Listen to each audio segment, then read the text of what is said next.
Hello family, मेरा नाम है निखिल और तुम्हारा स्वागत है उजुमाकी के चैप्टर 13 यानी कि दी हाउस में। अब देखो गाइस, आज की ये वीडियो मैं हॉस्पिटल से बना के हॉस्पिटल से ही अपलोड कर रहा हूँ बिकॉज अभी मेरी तबीयत सच में बहुत ज्यादा खराब चल रही है, इसलिए आज का इंट्रो बस इतना ही था। बाकी अगर तुमने इससे पहले के उजुमाकी के पार्ट्स को नहीं देखा है तो तुम सिंपली ऊपर आई बटन के ऊपर टैप कर देख लेना, इधर किधर ये लिंक आ रहा होगा। बाकी बिना किसी देरी के स्टार्ट करते हैं।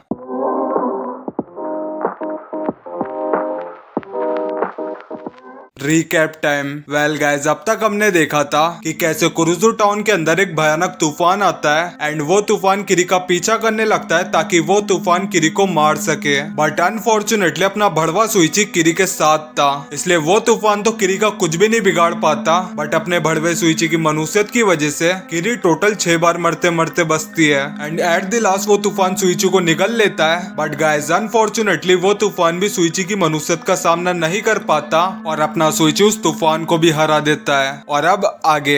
वेल गाइस, मांगा की स्टार्टिंग में किरी हमें ये बताती है कि कुछ दिन पहले कुरुजू टाउन के अंदर एक तूफान आया था और उस तूफान ने इस शहर के सेंटर को बहुत ज्यादा नुकसान पहुंचाया था। ड्रैगन फ्लाई पॉन्ड के आसपास की पूरी जगह मलबे के अंदर बदल चुकी थी, जिसमें हमारा घर भी शामिल था। फिर तूफान अचानक से ड्रैगन फ्लाई पॉन्ड के अंदर चला गया, मानो जैसे कि किसी अदृश्य ताकत ने उसे एकदम से खत्म कर दिया हो और सुइची के घर को छोड़कर आसपास के सभी घर पूरी तरीके से तबाह हो गए थे। एक चमत्कार की बदौलत मेरी फैमिली बच तो गई थी, लेकिन अब हमें रहने के लिए एक नए घर की जरूरत थी। देन सीन शिफ्ट होता है और हमें एक दलाल दिखाया जाता है। ये वाला नहीं बल्कि ये वाला, जो कि किरी की फैमिली को एक अपार्टमेंट दिखाने के लिए ले जा रहा था। यहाँ वो दलाल किरी की मॉम से बोलता है, ये सच में बहुत ज्यादा बुरी बात है कि आपने उस तूफान के अंदर अपना घर खो दिया। खैर मेरे लिए तो अच्छा ही हुआ। आई मीन मेरे कहने का मतलब है ये बहुत बुरी बात है कि शहर से काफी सारे लोग अपना घर छोड़कर बाहर जा चुके हैं। इस पर किरी अपनी मॉम से बोलती है, ये तो सच में बहुत अच्छी बात है। जिस पर किरी की मॉम बोलती है, हाँ अब हमें बहुत बढ़िया घर बहुत सस्ते में मिल जाएंगे। लेकिन जब वो दलाल किरी की पूरी फैमिली को उस नए घर के पास ले जाता है तो किरी की पूरी फैमिली ये देखकर कम्प्लीटली शॉक हो जाती है कि वो घर सच में बहुत ज्यादा पुराना था और उसकी हालत भी बहुत ज्यादा बुरी थी। यहाँ पर किरी की मॉम उस दलाल से बोलती है, अबे तू थोड़ा सा बहन का लोड़ा क्या? क्या यही वो घर है? जिस पर वो दलाल भी लाइक, हाँ मैम आपने बिल्कुल सही कहा। जिस पर किरी की मॉम बोलती है, लेकिन ये तो पुराने घरों में से एक है। हाँ मैडम, इस घर का मालिक अभी कुछ समय पहले मर गया था, काफी ज्यादा अजीब तरीके से, इसलिए ये घर सस्ते में मिल रहा है जो कि आपके बजट में भी है। यहाँ किरी एकदम से बोलती है, नहीं नहीं ये तो सुइची के दादा का घर है। जिस पर मित्सु अपनी बहन किरी से बोलता है, लेकिन मैंने तो ये सुना था कि ये घर हॉन्टेड है, इस घर में एक मॉन्स्टर रहता है और जो भी इंसान आज तक इस घर में रहा है वो आगे जाकर सच में बहुत ज्यादा बुरी मौत मरा है। और गाइस इस बात को याद रखना, आगे बहुत ज्यादा काम आएगी। यहाँ किरी की मॉम बोलती है, मित्सुआ तुमने अभी अभी जो बोला क्या वो सच है? जिस पर वो दलाल किरी की मॉम की बात काटते हुए बोलता है, अरे मैडम ये तो बस अफवाह है। वैसे भी जिस इंसान ने इस घर को हमें बेचा था वो एक नौजवान था और वो सच में काफी ज्यादा भोला इंसान था। क्या नाम बताया था उसने अपना? सुइचिरो सातो। और उसने मुझसे कहा था कि उसे कुछ पैसों की जरूरत है। उसके ससुर ने किसी कारण से उसे धोखा दे दिया था। यहाँ किरी हमें ये बताती है, उस तूफानी हादसे के बाद मैंने सुइची से बात करने की कोशिश तो की, बट सुइची अभी भी फॉर्च्यूनर वाली बात को लेकर बहुत ज्यादा गुस्सा था और हमें उस दलाल ने वो खंडर घर बहुत ज्यादा सस्ते में दे दिया जब उसे ये पता चला कि मैं सुइची की मंगेतर हूँ। लेकिन पता नहीं क्यों जब मैंने ये बात उस दलाल से बोली तो वो चिल्लाते हुए वहाँ से भाग गया। बट वो घर सच में बहुत ज्यादा मनुष्यत से भरा था और ये तो हमारे दुख और दर्द की बस शुरुआत भर थी। देन सीन शिफ्ट होता है एंड हम देखते किरी और उसकी पूरी फैमिली को जो कि साथ में बैठे थे। यहाँ किरी अपने डैड से बोलती है, डैड आखिर आप सुइची को फॉर्च्यूनर दे क्यों नहीं देते? आपकी वजह से सुइची मुझसे भी नाराज हो चुका है। जिस पर किरी का डैड बोलता है, हाँ? जिस पर किरी का डैड बोलता है, वो मैं उससे उस बारे में बात करूंगा। जिस पर किरी की मॉम बोलती है, डियर आखिरकार तुम उसे एक फॉर्च्यूनर दे क्यों नहीं देते? आखिरकार वो हमारा एक लौता जमाई है। जिस पर किरी का डैड बोलता है, हाँ हाँ ठीक है मैं उसके घर जा रहा हूँ उससे इस बारे में बात करने के लिए। जिसके बाद किरी हमें ये बताती है, बट मेरे डैड को सुइची कहीं पर भी नहीं मिला, मानो जैसे कि वो कहीं पर गायब हो चुका था। देन गाइस हम देखते कि किरी की फैमिली अपने नए पड़ोसियों से मिलने के लिए जा रही होती है ताकि उन्हें कभी चीनी या चाय पत्ती मांगनी पड़े तो कभी हेजिटेशन ना हो। यहाँ हम किरी की मॉम को देखते हैं जो कि अपने नए पड़ोसियों को हेलो बोलती है। एंड गाइस हम देखते हैं कि किरी का पड़ोसी सच में बहुत ज्यादा हैंडसम था। एंड गाइस हमें इस बंदे का नाम मार्को बताया जाता है। यहाँ अपना मार्को किरी की मॉम से बोलता है, ओ मिस्टर गोशियामा, आप तो अभी भी जवान लगती हो। ओ हाय मिस्टर गोशियामा, आपसे मिलकर सच में बहुत ज्यादा अच्छा लगा। देन वो सभी अपने दूसरे पड़ोसियों से मिलने के लिए जा रहे होते हैं। ठीक तभी मार्को एकदम से बोलता है, हे क्या तुम्हारा नाम किरी है? आई थिंक तुम शायद सुइची की गर्लफ्रेंड हो। मैं उसके एलिमेंट्री स्कूल का पक्का दोस्त था। जिसे सुनकर किरी की मॉम और किरी कम्प्लीटली शॉक हो जाती है। देन हम देखते हैं कि किरी अपने दूसरे पड़ोसियों के घर जाती है, बट उनके घर काफी देर खड़े रहने के बाद भी बाहर कोई भी नहीं आता। देन सीन शिफ्ट होता है और हमें रात का सीन दिखाया जाता है, जहाँ पर किरी का भाई मित्सुआ उसकी मॉम से बोलता है, मॉम मैंने शायद अभी जीजू को देखा, वो सच में बहुत ज्यादा डरावने लग रहे थे। जिस पर उसकी मॉम बोलती है, अपनी ये बकवास बंद भी करो। बट किरी का भाई अगेन उसकी मॉम से बोलता है, लेकिन वो सच में वही था, वो सच में बहुत ज्यादा डरावना लग रहा था। जिस पर किरी की मॉम बोलती है, मित्सुआ प्लीज चुप भी करो। बट तभी एकदम से किरी का डैड बोलता है, आउच, ये क्या है? शायद किसी तरह का कोई मस्त था। एंड गाइस जब किरी अपने डैड का पैर चेक करती है तो वो ये देखकर कम्प्लीटली शॉक हो जाती है कि किरी के डैड के पैरों के अंदर एक स्पाइरल शेप का मस्सा था। बट गाइस तभी हम देखते कि किरी को कोई इंसान घूर रहा होता है दीवार में बने एक छेद के जरिए। एंड गाइस उस आदमी के इरादे बिल्कुल भी नेक नहीं थे। तुम समझ ही सकते हो मेरे कहने का मतलब। मूविंग ऑन, सीन शिफ्ट होता है और हमें रात का सीन दिखाया जाता है, जहाँ पर किरी और किरी की पूरी फैमिली सो रही थी। एक तभी किरी को एकदम से किसी की अजीब सी आवाज सुनाई देती है। हाँ, वही वाली जो कि इस समय तुम्हारे घटिया दिमाग में चल रही है। वैसे सच में काफी ज्यादा काली सोच हो चुकी है तुम्हारी। मूविंग ऑन, किरी अपनी मॉम से बोलती है, मॉम आखिरकार ये अजीब सी आवाज आखिरकार है कैसी? जिस पर किरी की मॉम बोलती है, लाला चुपचाप सो जाओ। यहाँ किरी अपने मन में बोलती है, शायद ये किसी जानवर की आवाज है, किसी डॉगी या फिर कैट की। मूविंग ऑन, यहाँ पर मित्सुआ किरी से बोलता है, ध्यान से सुनो, ये आवाज दीवार के दूसरी तरफ से आ रही है, जहाँ वो जीजू का दोस्त रहता है ना, वहाँ से। एंड गाइस किरी हमें ये बताती है कि वो आवाज पूरी रात सुइची के दोस्त के रूम से आती रही। देन सीन शिफ्ट होता है और हमें दिन का सीन दिखाया जाता है, जहाँ पर अपनी किरी पोछा लगा रही होती है। ठीक तभी अपने भड़वे सुइची का दोस्त मार्को भी वहाँ पर आ जाता है। एंड वो किरी से बोलता है, ओह घर की साफ सफाई। जिस पर किरी भी लाइक, ओ हाय मार्को, लेकिन मैं साफ सफाई करने में उतनी भी अच्छी नहीं हूँ। जिस पर अपना मार्को भी लाइक, इफ यू वांट तो मैं तुम्हें सिखा सकता हूँ, बट मेरी भी एक शर्त है, तुम्हें मेरे घर पर आना होगा। मूविंग ऑन, यहाँ पर अपनी किरी मार्को से कल रात उसके घर से आने वाली उन अजीब सी आवाजों के बारे में पूछ रही होती है। जिस पर अपना मार्को किरी से बोलता है, ओ वो आवाज, वो तो बस कुछ भी नहीं था, मेरी एक दोस्त मेरे घर पर रहने के लिए आई थी, बिकॉज तूफान में उसका घर तबाह हो गया था। यहाँ पर मार्को किरी से ये भी बोलता है कि क्या तुम तुम्हारे दूसरे पड़ोसियों से मिली? मुझे शहर के एक ऑफिसर ने ये बताया था कि तुम्हारे पड़ोस वाले घर में एक बूढ़ी औरत रहती है अपने बीमार बेटे के साथ। जाहिर है उसके बेटे को बवासीर है।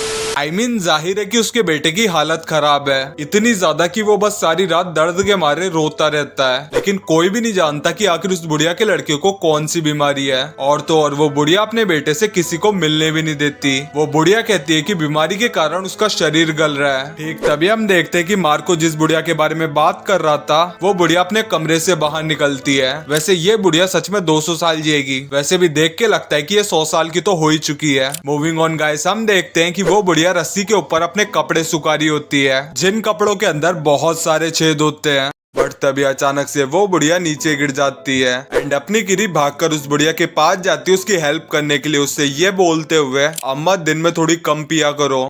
मूविंग ऑन, यहाँ पर जब वो बुढ़िया किरी को संभाल रही होती है तो वो ये देखकर कम्प्लीटली शॉक हो जाती है कि उस बुढ़िया के हाथ में शंख के आकार के कई सारे मस्से हो चुके थे, जो कि स्पाइरल शेप के थे। एंड तभी वो बुढ़िया एकदम से किरी से बिना कुछ बोले अपने रूम में भाग जाती है। यहाँ अपना मार्को किरी से पूछता है कि आखिर उस बुढ़िया को हुआ क्या था। बट तभी हम देखते कि किरी मार्को की बात को टाल देती है। वैसे अपना लौंडा सुइची के बचपन का दोस्त है, तो तुम इस बात का अंदाजा लगा सकते हो कि आगे जाकर वो कितनी बुरी मौत मरने वाला है। मूविंग ऑन, किरी हमें ये बताती है उस दिन के बाद कुछ बहुत ज्यादा अजीब हुआ। वेल गाइस, हम मित्सुआ को देखते जो कि डर के मारे किरी से बोलता है, किरी मैंने अभी अभी जीजू को देखा, वो सच में बहुत ज्यादा डरावने लग रहे थे। एंड गाइस हम देखते कि किरी मित्सुआ की ये बात सुनकर कम्प्लीटली शॉक हो जाती है और किरी मित्सुआ से बोलती है, क्या?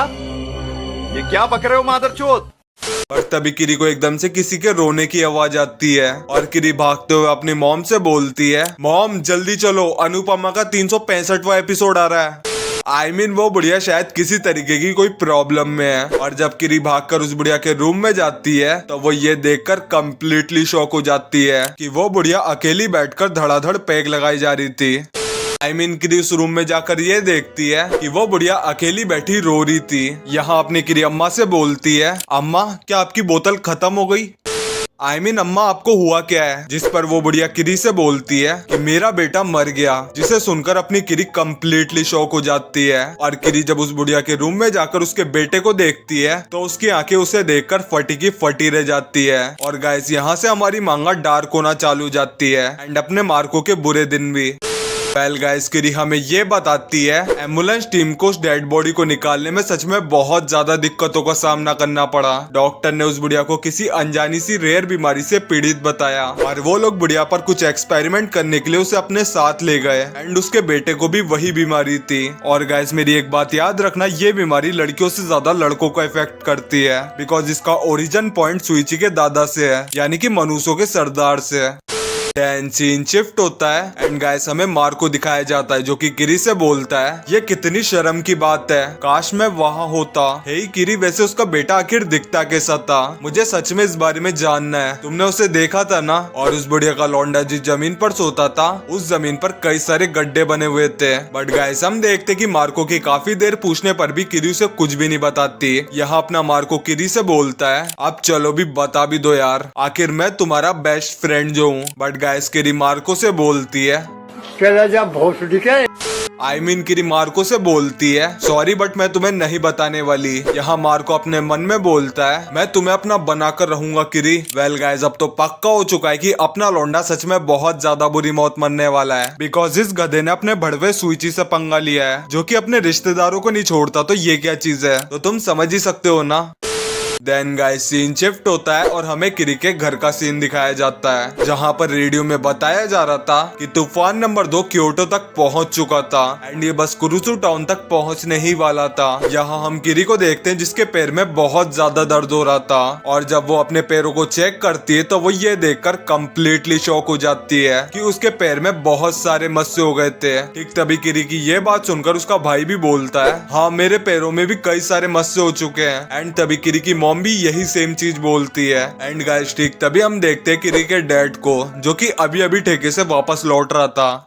एंड गाइस हम देखते कि इस पॉइंट ऑफ टाइम पर किरी के डैड की हालत बहुत ज्यादा खराब थी एंड किरी का डैड अपनी फैमिली को ये बताता है कि ये मस्से उसके पूरी बॉडी में फैल चुके हैं, हर तरफ हर जगह। एंड हाँ, हर जगह से मेरा मतलब है हर जगह, जो तुम सोच रहे हो वहाँ पर भी। मूविंग ऑन तभी हम देखते कि एक छेद के जरिए किरी को कोई इंसान घूर रहा होता है एंड गाइस हमें दिखाया जाता है कि वो इंसान और कोई नहीं बल्कि अपना मार्को था। एंड ऑब्वियसली गाइस मार्को अपने भड़वे सुइची के बचपन का दोस्त था तो उसके लिए ऐसी ठरक भरी हरकतें करना बिल्कुल आम बात थी। वेल गाइस हम देखते कि मार्को अपने मन में बोलता है, तुम्हें ये पता भी नहीं होगा किरी, जब से तुम यहाँ पर आई हो तब से मैं तुम्हें यूँ देखता हूँ। किरी तुम बहुत सुंदर हो और तुम्हारे वो संतरे, तुम्हारा दिल बहुत बड़ा है, ज्यादा डार्क हो गया क्या? वेल गाइस मार्को अपनी बात कंटिन्यू करते हुए बोलता है, मैं तुमसे अपनी आंखें हटा ही नहीं पा रहा हूँ। मैं तुम्हें उस मनुष्य के साथ अब और ज्यादा नहीं देख सकता, वो तुम्हारे लायक नहीं है। तुम सिर्फ मेरी हो, सिर्फ और सिर्फ मेरी। अब तो ये पक्का कुत्ते की मौत मरेगा। वेल गाइस अब मेरी बात को बहुत ज्यादा ध्यान से सुनना। पिछले पार्ट में हमने देखा था ना, जब सुइची किसी भी इंसान को छूता है तो उस इंसान के अंदर सुइची की मनुष्य ट्रांसफर हो जाती है। और पिछले पार्ट के अंदर हमने इस चीज के टोटल 6 एग्जाम्पल देखे थे। बट अब सुइची पहले से भी ज्यादा पावरफुल हो चुका है बिकॉज अब सुइची का नाम जो कोई भी उसका अपना इंसान लेता है तो उसके साथ में बहुत ज्यादा बुरी चीजें होना स्टार्ट हो जाती है। और ये चीज तुम्हें आगे पता चलेगी, वीडियो को आगे तक देखना। और चिंता मत करना, पिछली वीडियो में टोटल 6 एग्जाम्पल दिए थे और इस वीडियो के अंदर मैं टोटल 3 एग्जाम्पल दूंगा जो कि पहले से भी ज्यादा खतरनाक होंगे। मूविंग ऑन गाइस हम देखते कि बाहर तूफान बहुत ज्यादा तेज हो रहा था एंड घर के अंदर सुइची के ससुर और उसके साले की हालत बहुत ज्यादा खराब हो रही थी। एंड गाइस अब क्योंकि बाहर तूफान आ रहा था इसलिए वो लोग अब हॉस्पिटल भी नहीं जा सकते थे। एंड गाइस जब सुइची का डैड अपने पैरों को चेक करता है तो वो ये देखकर कम्प्लीटली शॉक हो जाता है कि उसके पैर में बिल्कुल उस बुढ़िया की तरह मस्से होने लगे थे। एंड गाइस ठीक तभी किरी अपने डैड से बोलती है, डैड ये सेम चीज मैंने उस बुढ़िया के हाथों पर देखी थी, ये कोई मत से नहीं है, शायद उन सब की बीमारी भी हमें लग गई है। जिस पर किरी की मॉम किरी से बोलती है, क्या? ये क्या बक रहे हो मादरचोद? किरी की मॉम बोलती है, तो क्या अब हमें भी उस बुढ़िया की बीमारी लग चुकी है? जिस पर मित्सुआ बोलता है, इसका मतलब हम भी उसके बेटे की तरह मरने वाले हैं। और ठीक तभी किरी का डैड एकदम से बोलता है, हमें जितना जल्दी हो सके जमाईसा को मदद के लिए बुलाना चाहिए। जिस पर किरी की मॉम भी लाइक, हाँ डियर तुमने बिल्कुल सही कहा, मैं अभी सुइची को कॉल लगाती हूँ। बट गाइस जैसे ही किरी की मॉम सुइची का नाम लेती है, वैसे ही बाहर बहुत ज्यादा तेज हवाएं चलने लगती है एंड किरी के डैड और किरी के भाई की बॉडी में एकदम से बहुत ज्यादा तेज दर्द होना चालू हो जाता है। मतलब यार तुम सुइची को तो छोड़ो, बंदे का नाम ही काफी है लोगों को मारने के लिए। मूविंग ऑन गाइस, हम देखते हैं कि किरी की मॉम की सुइची की पावर लेवल देखकर पसीने छूट जाते हैं एंड सुइची के डैड की बॉडी उन सब अजीब चीजों की वजह से बहुत ज्यादा तेज दर्द करने लगती है। वेल गाइस, हम देखते हैं कि मित्सुआ एकदम से किरी से बोलता है, किरी देखो वो क्या है। एंड गाइस हम देखते हैं कि जैसे स्पाइरल किरी के डैड के डिंग डिंग में से निकल रहे थे, बिल्कुल सेम वैसे ही बड़े बड़े स्पाइरल उनकी दीवारों में से निकलने लगते हैं एंड धीरे धीरे वो बढ़ते बढ़ते इतने ज्यादा बड़े हो जाते हैं कि एकदम से उनकी की पूरी दीवार टूट जाती है, जो देखकर किरी की पूरी फैमिली कंप्लीटली शॉक हो जाती है। एंड गाइस हम देखते हैं कि उस छेद के अंदर से निकलता है अपना मार्को, जो कि इस पॉइंट ऑफ टाइम तक कंप्लीटली एक मॉन्स्टर बन चुका था एंड उसकी पूरी बॉडी के अंदर से स्पाइरल्स निकल रहे थे। एंड गाइस ठीक तभी हम देखते हैं कि मार्को एकदम से किरी के ऊपर अटैक कर देता है, उससे ये कहते हुए कि तुम सिर्फ मेरी हो किरी, मैं तुम्हें उस कमीने सुइची से छीन लूंगा। एंड गाइस ठीक तभी हम देखते हैं कि जैसे ही अपना मार्को सुइची का नाम लेता है, बाहर अगेन बहुत ज्यादा तेज हवाएं चलने लगती है एंड उसकी बॉडी के स्पाइरल पहले से भी ज्यादा तेजी से ग्रो करने लगते हैं। पर ठीक तभी किरी का डैड किरी से एकदम से भागने के लिए बोलता है, बट किरी के पैर में मस्से होने की वजह से अनफॉर्चुनेटली वो भाग नहीं पाती एंड किरी रेंगते हुए दरवाजे के पास पहुंच जाती है। यहाँ पर अपना मार्को किरी से बोलता है, मैं सुइची को मार दूंगा किरी, तुम सिर्फ और सिर्फ मेरी हो। एंड गाइस यहाँ पर अपने लौंडे ने सारी की सारी लिमिट्स क्रॉस कर दी थी, बिकॉज ना सिर्फ मार्को ने 2 बार सुइची का नाम लिया था, बल्कि उसने किरी को अपना बनाने की कोशिश करी थी एंड चलो वहां तक भी ठीक था, बट उसने सुइची को मारने की बात करी थी, जो कि बिल्कुल भी एक्सेप्टेबल नहीं था। वेल तुम्हें आगे पता चलेगा क्यों। वेल गाइस सुइची का नाम लेने की वजह से मार्को के बॉडी के स्पाइरल और भी ज्यादा बड़े हो जाते हैं, जो कि धीरे धीरे उसकी पूरी बॉडी को कवर करने लगते हैं एंड अगेन बाहर बहुत ज्यादा तेज हवाएं चलने लगती है और तभी मार्को किरी के ऊपर वापस से अटैक करने के लिए आगे बढ़ता है। बट तभी किरी मार्को से बचने के लिए अपने घर का गेट खोलकर बाहर बढ़ने लगती है, जहाँ पर अभी बहुत तेज तूफान आ रहा था। बट तभी अगेन मार्को किरी से बोलता है, अब मैं तुम्हें और सुइची तुम दोनों को खत्म कर दूंगा। एंड गाइस जैसे ही अपना मार्को तीसरी बार सुइची का नाम लेता है, तूफान एकदम से बहुत ज्यादा तेज हो जाता है। इसकी वजह से तूफान में से एक बहुत बड़ा डंडा उड़कर आता है, जो कि लिटरली मार्को के सर के आर पार हो जाता है, जिससे कि उस बेचारे की मौत हैंड टू हैंड हो जाती है। वैसे rest in peace Marco boss, मैं तुम्हें हमेशा याद रखूंगा। मूविंग ऑन किरी हमें ये बताती है, सुइची का नाम लेते ही मानो वो तूफान एकदम से पागल हो गया था और उस तूफान ने इस पागलपन के अंदर मार्को को भी मार डाला।